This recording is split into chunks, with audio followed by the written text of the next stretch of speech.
Okay, so I was looking at these articles about the Voice of America, VOA, and Yeah. it seems like things just got very real very quickly. Yeah, definitely. As of Sunday, March 16th, 2025, President Trump declared it closed. Yeah.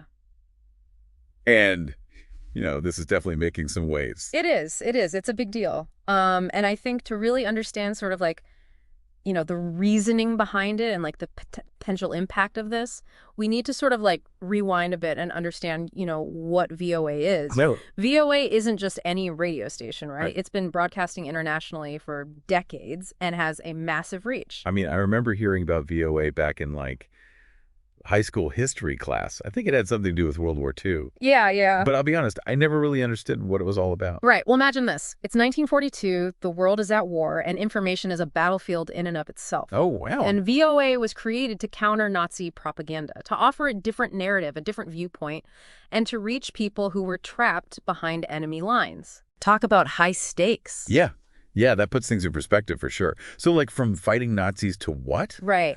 What did VOA evolve into after the war? Well, during the Cold War, VOA became a lifeline for people living under Soviet rule. Yeah. So imagine living in a place where the only news you get is controlled by the state. Right. And suddenly there's this voice coming from the outside world. It was a source of truth, a source of hope, and just like a connection to something beyond that Iron Curtain. So it was about more than just news. It was about offering a different perspective, challenging that sort of official narrative. Exactly. That's powerful. Exactly. And that role continued even after the Cold War ended. Wow. VOA expanded its reach, broadcasting in almost 50 languages, reaching millions of people worldwide. Okay, so we have this organization with this huge historical legacy reaching a massive global audience. And now it's being shut down. Yeah. What happened? So on Friday, March 15th, 2025, President Trump signed an executive order that effectively gutted VOA's parent agency, the USAGM. So that's the U.S. Agency for Global Media. And what was the reasoning behind this? Officially, shrinking bureaucracy. But there's definitely more to it than that. Right. There's been growing criticism from some Republicans who accuse VOA of being biased against conservatives. Okay, so this shutdown is tied to these political tensions. I'm guessing that's not sitting well with everyone. You're right, it's not. Over 1,300 VOA employees were placed on leave the day after the order was signed. And funding for other stations under the USAGM, like Radio Free, Radio Liberty, Radio Free Asia, was terminated. That's a huge move. I mean, that will definitely have a ripple effect. Absolutely. But before we sort of dive into that, can we maybe go back to this accusation of bias for a second? Sure. Was there any evidence to support that claim, or was it purely a political move? Well, Kari Lake, a Trump loyalist and the director nominee for VOA, was quoted as saying that the USAGM was a giant rot and burden to the American taxpayer and not salvageable.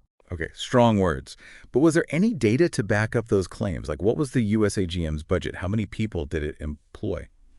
So, according to their report that they had submitted to Congress in 2024, the USAGM had a budget of $886 million and employed roughly 500 workers. All right, so there are the numbers. Whether that's actually considered a burden is definitely up for debate. But one thing that isn't really debatable is the impact this shutdown is having on VOA's employees. Oh, absolutely. And actually, one of the articles we have, there's a quote from the VOA Seoul Bureau Chief, William Gallo. Oh, wow. He said on Sunday that he had been locked out of all company systems and accounts. And he went on to say, and I quote, "All I've ever wanted to do is shoot straight and tell the truth, no matter what government I was covering. If that's a threat to anyone, so be it." Wow, that's a powerful statement. And it really highlights, I think, the commitment that these journalists had to their work. And it really makes you wonder, what happens now? What are the implications of this shutdown? Not just for VOA's employees, but for the global sort of information landscape. That's a great question. And that's exactly what we're going to unpack next. This isn't just about a radio station going silent. This is about the potential loss of a vital source of information for millions of people around the world. So we've established that VOA has this long history, global reach, and now it's facing the sudden shutdown amidst accusations of bias. What are the potential consequences of this? I mean, it's not like turning off a light switch, right? Right. No, think about it this way. For many people, especially those living in countries with limited press freedom, VOA wasn't just a news source. It was a window to the outside world. Oh, wow. A source of unbiased information they couldn't get anywhere else. And so by closing that window, aren't we creating this vacuum that could be filled by something far less desirable. Yeah, that's a major concern. When reliable sources of information disappear, misinformation and propaganda can rush in to fill that void. Right? Think about those who relied on VOA for news they could trust. Now what? Yeah. It's like we're almost inadvertently handing a megaphone to those who want to spread disinformation. Exactly. That can't be good. And it's not just about the spread of misinformation. Think about the chilling effect this could have on journalists and activists in those countries. So you're saying that when a major international news organization gets shut down, it kind of like emboldens those who want to silence dissent? Absolutely. It sends a very clear signal that speaking truth to power comes at a very high price. And it can make local journalists and activists think twice before challenging the official narrative. Okay, so we've got this immediate impact on individuals seeking information. But aren't there also like broader implications? Yeah. Like how does this affect America's standing in the world? That's another crucial point. VOA was a tool of soft power, projecting American values and ideals, building bridges, and countering narratives from countries like Russia or China. So by shutting down VOA, are we essentially shooting ourselves in the foot Yeah. when it comes to like our global influence? It's certainly a risk. We lose a platform for engaging in what some people call the war of ideas. A way to promote our own perspective and counter those who might seek to undermine us. But weren't there concerns about VOA's bias? Doesn't that factor into this whole equation? Yes, there were definitely concerns from some Republicans who felt that VOA wasn't representing American viewpoints fairly, and those concerns shouldn't be just dismissed out of hand. But the question is shutting down the entire organization really the answer? Right, that's the million-dollar question. Right. And I'm guessing there are other options that might be worth considering. Oh, absolutely.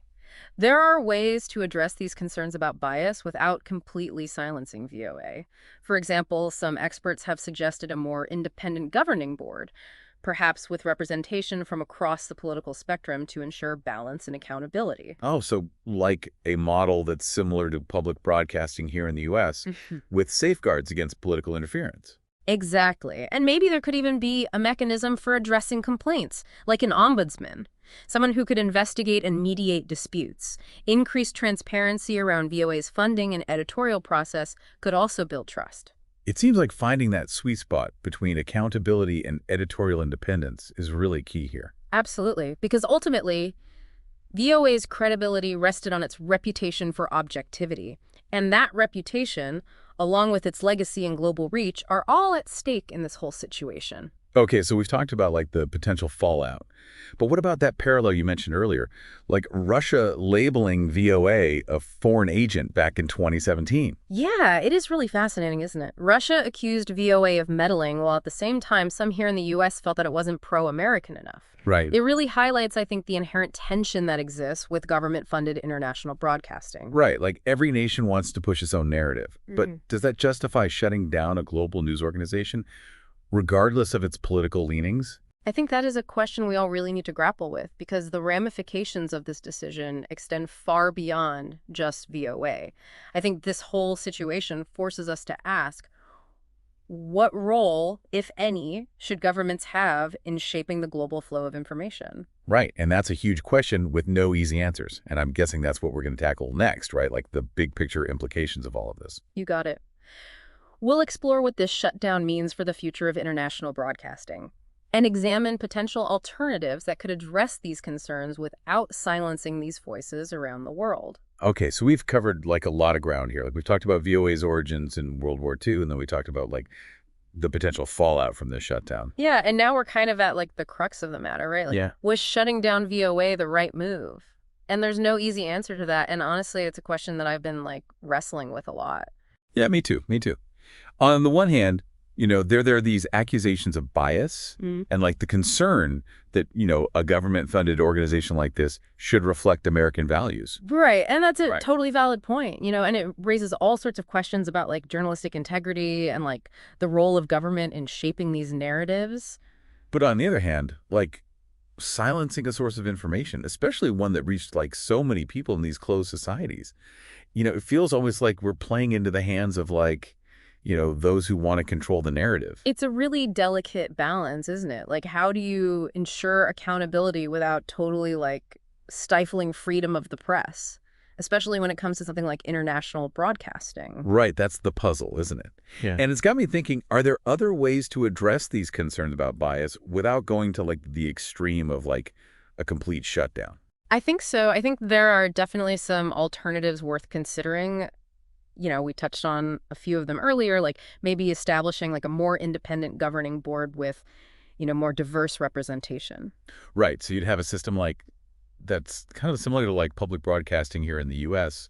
with those safeguards against political interference. Exactly. And maybe an ombudsman, to investigate complaints, more transparency around like their funding and editorial decisions. I think all of that could really go a long way toward building more trust. Yeah, it's all about finding like that sweet spot, right? Yeah. Ensuring accountability while also protecting editorial independence. Because at the end of the day, VOA's credibility really hinged on its reputation for like unbiased reporting, and that reputation along with its legacy. That's what's really at risk here. Yeah, it's a tough situation with no like easy solutions, but this whole deep dive has really opened my eyes to the complexities of like international broadcasting. Right. It's just like the challenges of navigating information in a world where it seems like everyone is kind of like vying for control of the narrative. Yeah, it's a real wake-up call, wouldn't you say? I think this whole situation is really forcing us to ask some really tough questions about the future of international news, the role of government, and like how we ensure access to reliable information,